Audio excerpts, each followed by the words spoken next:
Afternoon, this is Trey Langford with Building Credibility, and this is our first podcast. Today we're going to sit down with Doug McCarter of McCarter Moorhouse and also Dome Construction. We're going to discuss the concept of green, and I was having a great discussion yesterday or the other day with Dome Construction and John LaManna. We decided that we wanted to bring Doug McCarter into this and talk about the hype of green building and how his company incorporates the concept of green but also responsible construction. So, Doug, first of all, just briefly introduce yourself and tell me what would make you an authority on this topic.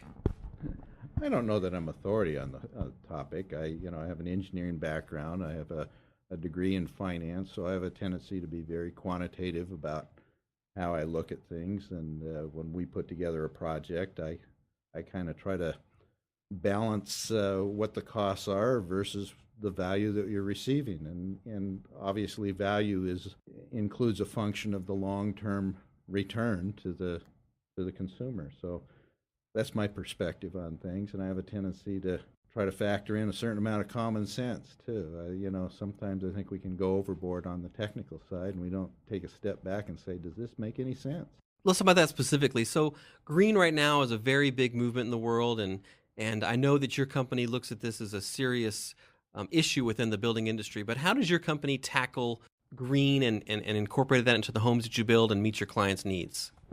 Well, I think first off, there's some fundamental aspects of it that just make sense to everybody, and that has to do with conserving energy, designing homes in such a way that you utilize sunlight where you can, and you engineer your HVAC systems and other components of the home in such a way that they operate efficiently.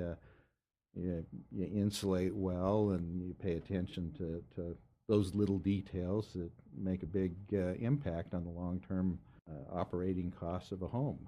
In terms of green construction, your company has been building green homes since you started, basically. So what do you think the difference between today's green movement and building what I'm going to say is responsible construction? What do you think some of the things that maybe people don't understand about that, or maybe the hype? Are there any myths we could expel today?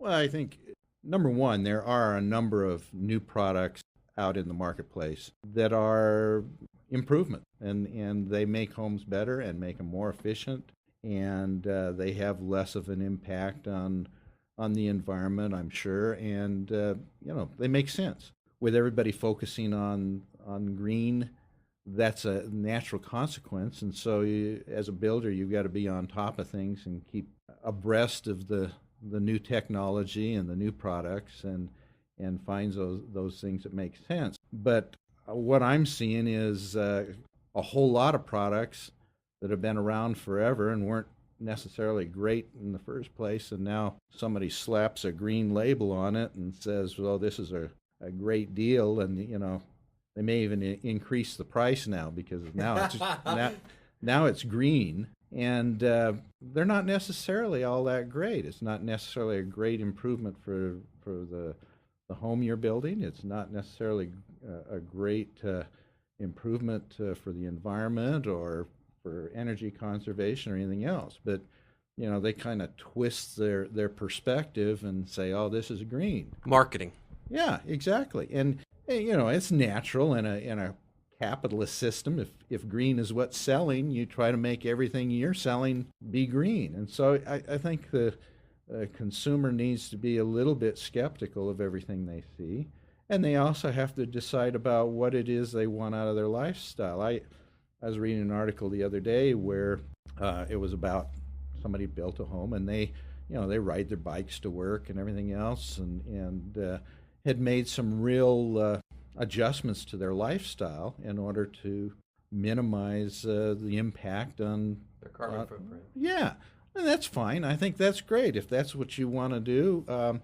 We certainly can do everything we can to accommodate that, but not everybody wants to do that. There's some people that kind of feel like, I worked really hard for this home, and I want this to be a place of comfort, and I want it to have some of the amenities that are important to me, and that's what I'm working for in the first place. And so, and that's not to say that we have to ignore making sure they're efficient and that they're not wasteful, But by the same token, if that's what somebody wants, I think that's how you get real value out of the process. Do you have any pet peeves about the current market and the green movement? Is there anything that just doesn't jive that maybe most people don't realize?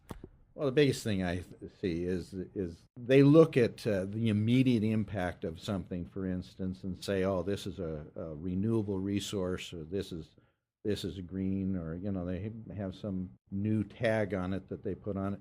And if you really look at the process of production or construction or assembly or manufacture of that particular product, you find out that it is really much more harmful than some of the more fundamental elements of construction. I know a lot of people have a tendency to be very concerned about the use of wood and wood products, and I've seen them spend a small fortune to recycle wood. There's companies hauling wood out of China right now, out of some of the old monasteries and everything that are going to be covered with water when they get some of these dams built. And so they're paying incredible prices to recycle all this wood. And I'm going, I come from an area here where we grow trees and we grow crops, and there's not a whole lot of difference. I know I've done some consulting for the paper companies in the past, and they grow trees just like they're a crop. I mean, isn't that a renewable resource? And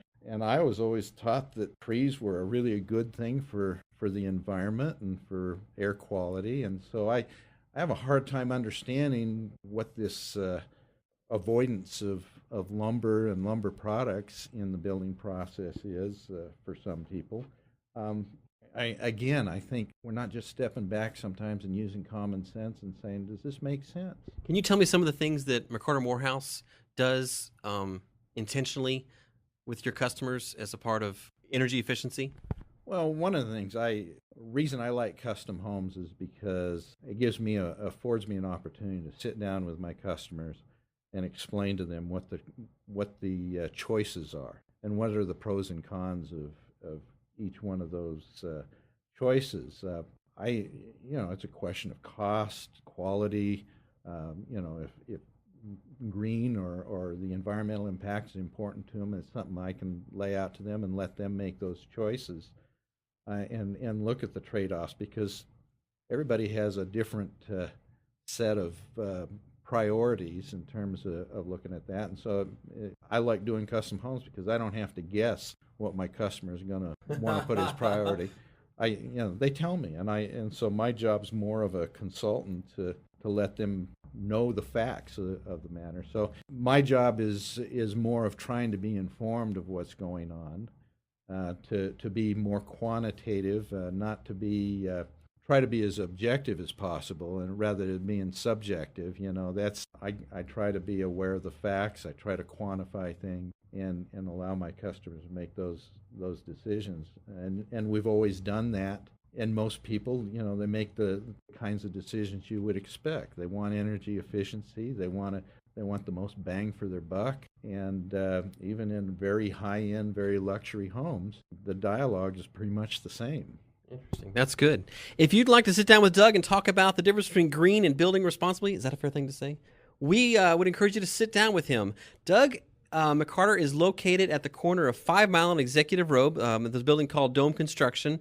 And if you wanted to call Doug, you can call him directly at 208-377-3530. And the website that you can learn more about his company is McCarterMoorhouse.com. It's McCarter is McCarter - Moorhouse, MOOR house.com.